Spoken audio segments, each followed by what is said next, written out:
নমস্কার বন্ধু, মাই ভ্যারাইটি ব্লগে আপনাদের সবাইকে স্বাগতম।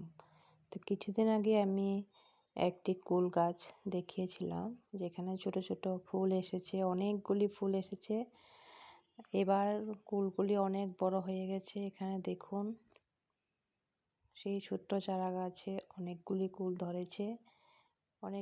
ধরেছে, কিন্তু বেশিরভাগ কুল খেয়ে ফেলেছে বানর। এখানে বানর প্রচণ্ড যন্ত্রণা করে, তার জন্য চারিদিকে ঘেরা দেওয়া আছে, বাঁশ দিয়ে বেড়া দেওয়া আছে। তারপরেও বানর এসে কুলগুলি খেয়ে ফেলেছে। তো কিছু কুল আছে এখানে, দেখুন আপনাদের দেখাচ্ছি। এখন মাত্র 20 থেকে 25টা কুল আছে।